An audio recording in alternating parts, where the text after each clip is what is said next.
Hingga berita acara sumpah atau bas advokatnya dibekukan oleh Pengadilan Tinggi, pengacara Rasman Arif Nasution seolah-olah mendadak berubah 180 derajat. Hal itu pula terlihat saat ia mendatangi DPN Peradi Bersatu, organisasi advokat yang menaunginya untuk menjalani sidang kode etik. Rasman didampingi tim tampak cukup tenang, bahkan mengaku menyerahkan semua keputusan dan akan menerima konsekuensi yang diberikan oleh pihak organisasi. Lantas, seperti apa hasil sidang kode etik terhadap Rasman? Benarkah ia akhirnya mengakui kesalahan dalam sikapnya saat ricuh di persidangan Pengadilan Negeri Jakarta Utara? Ya, saya prinsipnya menunggu ya. Saya prinsipnya menunggu apapun arahan, apapun keputusan dari DPN Peradi Bersatu yang rapat hari ini dipimpin oleh Bapak Ketua Umum Pak Zepeli Balikanu, Doktor.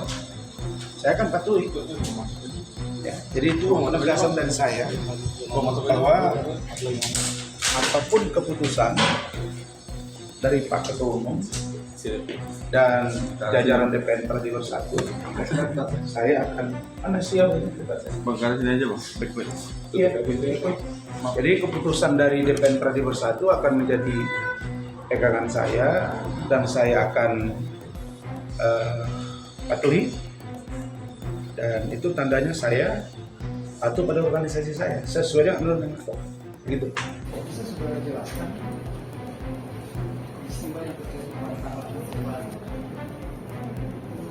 tampak dalam gambar-gambar yang kita lihat saudara sedang bereaksi. Saya segera jelaskan apa yang terjadi. Baik, Pak Ketua Hakim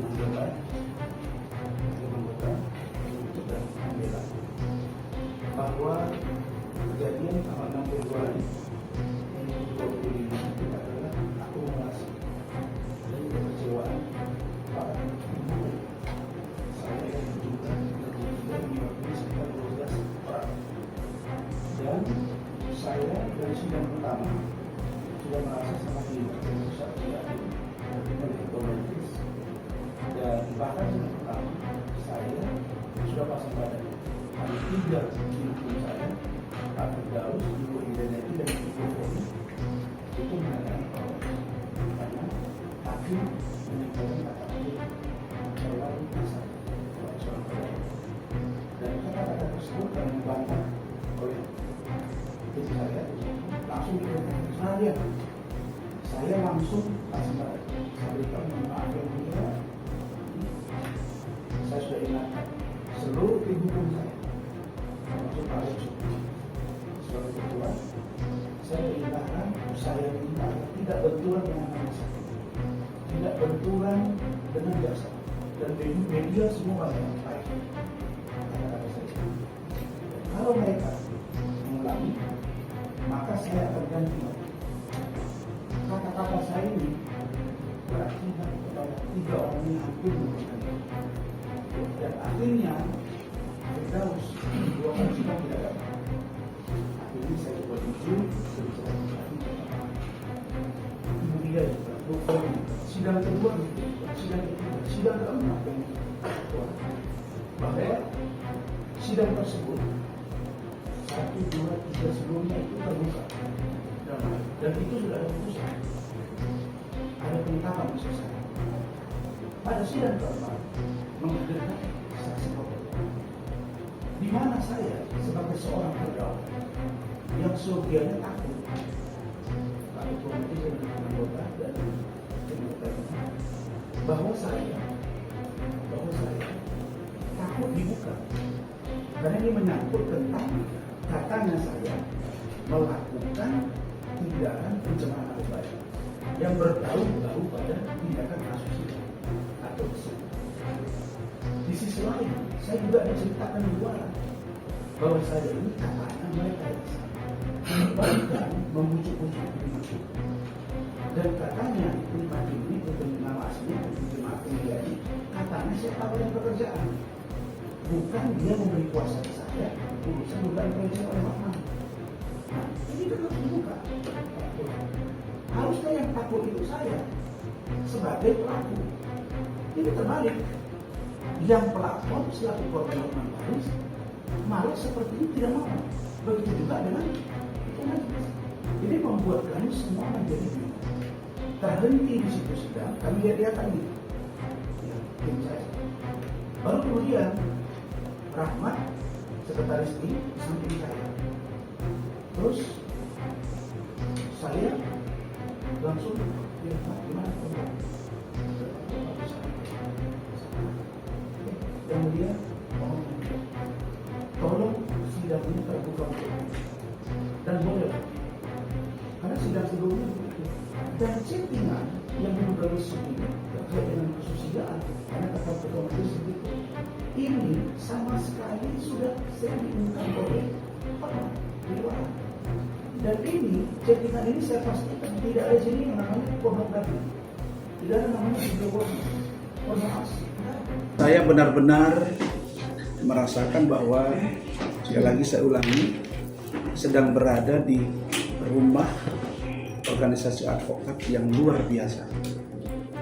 Sekali ulangi, saya sedang berada di rumah yang tepat dan luar biasa. Maka ketika saya tadi diperiksa dan kemudian dilakukan sidang etik, kemudian saya dipanggil lagi, maka diputuskan dua hal. Satu, memberi teguran keras kepada saya, Razman Arif Nasution, sebagai anggota Pradi Bersatu. Yang kedua, memberi teguran juga kepada Bung Lecumanan ya, SHMH, Dokter, yang juga diberi teguran karena menjalankan tugas profesi dianggap melanggar etik. Saya diperintahkan untuk meminta maaf secara lisan dan tulisan kepada Mahkamah Agung, Ketua Pengadilan Tinggi DKI Jakarta, Ketua Pengadilan Negeri Jakarta Utara, dan Ketua Majelis serta anggota Majelis Hakim. Tidak seperti sebelumnya yang selalu menyampaikan pembelaan dengan menggebu-gebu, Razman kini justru menerima sanksi dengan lapang dada. Ia bahkan menyatakan di depan awak media permintaan maaf kepada Mahkamah Agung, Pengadilan Tinggi DKI Jakarta, Pengadilan Negeri Jakarta Utara, hingga Majelis Hakim yang saat itu memimpin sidang kasusnya dengan Hotman Paris Hutapea. Razman dan tim bahkan berencana mendatangi lembaga-lembaga tersebut untuk menyampaikan permintaan maaf secara tertulis. Saya menyatakan, pertama, memohon maaf yang sebesar-besarnya dan setulus-tulusnya kepada Bapak Ketua Mahkamah Agung Republik Indonesia beserta jajaran-jajaran di bawahnya yang berada di lingkungan Mahkamah Agung Republik Indonesia. Yang kedua, saya bersama Pak Lecumanan juga, tadi dengan Pak Lecumanan juga maksud saya ya, minta maaf kepada Pak Mahkamah Agung. Yang kedua, saya Razman Arif Nasution dan Bapak Lecumanan SHMH Doktor juga meminta maaf yang sebesar-besarnya dan setulus-tulusnya kepada Bapak Ketua Pengadilan Tinggi DKI Jakarta beserta jajaran-jajaran di bawah. Yang ketiga, saya Razman Arif Nasution bersama Bapak Lecumanan SHMH Doktor juga meminta maaf kepada Bapak Ketua Pengadilan Negeri Jakarta Utara dan jajarannya Dr. Ibrahim Palino SHMH, dan khususnya kepada Ibu Ketua Majelis Hakim Ibu Sofia Tambunan dan dua anggota Majelis Hakim beserta panitra dan jajaran-jajaran yang ada di Pengadilan Negeri Jakarta Utara. Hari Senin pagi akan datang ke Mahkamah Agung menyampaikan permohonan maaf dalam bentuk surat tertulis kepada Ketua Mahkamah Agung Republik Indonesia. Dan yang kedua akan datang ke Pengadilan Tinggi DKI Jakarta untuk juga menyampaikan surat tertulis permohonan maaf. Yang ketiga ke Pengadilan Negeri Jakarta Utara untuk juga menyampaikan permohonan maaf. Alasan-alasan dijatuhkannya teguran keras secara lisan dan tertulis ini sudah sesuai dengan aturan yang ada di dalam Undang-Undang Advokat, bahwa kesetaraan antara para penegak hukum itu perlu penghargaan yang lebih terhadap bagaimana kita memberikan presiden baik kepada para senior maupun junior yang akan datang untuk menjalankan peran masing-masing di dalam persidangan. Hal ini membuat putusan ini menjadi mengikat bagi saudara Dr. Rasman Arif Nasution dan juga Lecumanan. Buntut dari sikapnya yang dianggap menghina pengadilan, sumpah advokat Rasman pun dibekukan oleh Pengadilan Tinggi Ambon. Disebut-sebut karirnya sebagai advokat sudah tamat, Rasman menegaskan bahwa hal itu tidaklah benar. Meski tidak di persidangan, ia mengaku masih dapat melakukan pendampingan hukum terhadap kliennya di area-area selain persidangan. Ia juga masih berpegang teguh bahwa pembekuan sumpah advokatnya terdapat cacat secara prosedural. Mengenai berita acara sumpah dan lain sebagainya, dengan argumentasi yang saya sudah jelaskan, di mana yang menurut kami ada cacat prosedural misalnya, cacat administrasi, itu kami serahkan sepenuhnya kepada DPN Pradi Bersatu untuk mengkomunikasikannya dengan pihak Mahkamah Agung, Pengadilan Tinggi Ambon dan lain-lain. Bahwa saya bukan tidak boleh beracara. Saya bisa melakukan pendampingan di kepolisian, di kejaksaan dan lain-lain. Termasuk apa yang disebut dengan lingkungan non litigasi. Tetapi dalam hal persidangan itu masih dalam pertimbangan. Yang kedua, kita sedang melihat apakah dilakukan upaya hukum atau tidak. Dan yang ketiga, saya serahkan kepada organisasi saya. Jadi kalau ada yang mengatakan Rasman sudah berhenti sebagai advokat, itu tidak benar. Tak hanya berbagai sanksi sebagai advokat, Rasman juga masih harus menghadapi persidangan sebagai terdakwa kasus dugaan pencemaran nama baik yang dilaporkan Hotman Paris Hutapea 20 Februari mendatang. Secara tegas, Rasman menyatakan bahwa ia dan timnya akan menjaga sikap agar tidak lagi memicu kericuhan di Pengadilan Negeri Jakarta Utara. Bahkan kabarnya akan diturunkan tim pengawas khusus untuk menjaga jalannya persidangan. Maka saya dengan Pak Lecumanan dan tim hukum termasuk Rahmat, walaupun beliau tidak di Pradi Bersatu, saya bersama dengan keluarga saya, Bu Eli dan Bu Ade, akan menerima dengan tulus, ikhlas dan legowo putusan ini. Kami akan memfollow up dengan cara termasuk masalah etik, teguran keras. Kami akan melakukan tindakan-tindakan yang lebih bermartabat, bermarwah, beretika di ruang persidangan. Tadi diberitahu oleh Ketua Majelis bahwa akan diturunkan tim DPN Pradi Bersatu untuk memantau persidangan. Dan diperintahkan kepada saya dan Pak Lecu untuk tidak melakukan lagi yang namanya kegaduhan di ruang persidangan, terutama di sidang tanggal 20 Februari 2025 mendatang. Saya akan sampaikan sikap ini kepada seluruh anggota tim malam ini, tim hukum, untuk taat. Kalaupun ada yang datang mendampingi, untuk taat.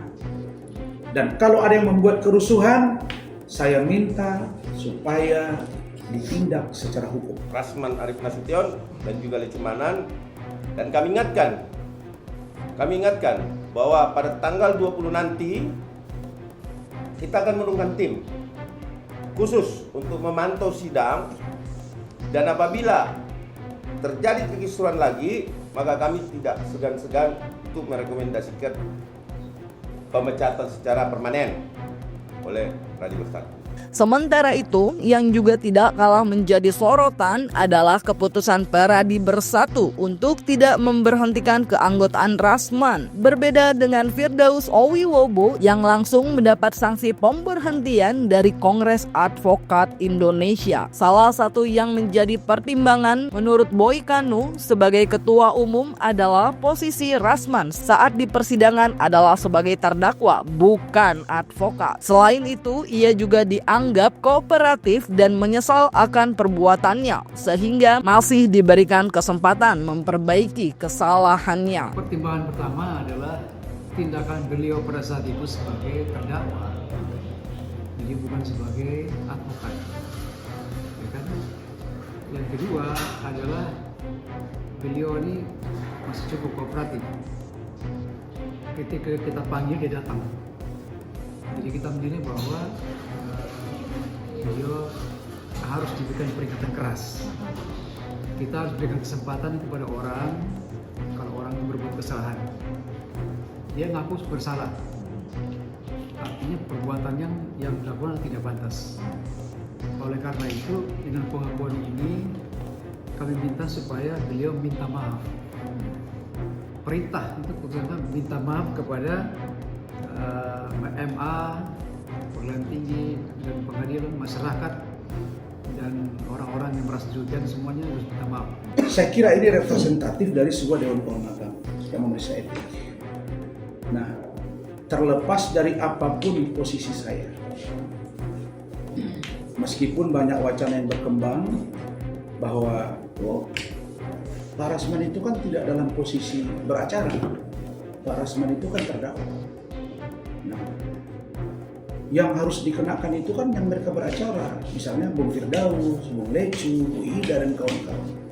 Nah, tapi secara organisatoris saya nggak bisa dilepaskan karena saya adalah anggota Peradi Bersatu dan juga advokat.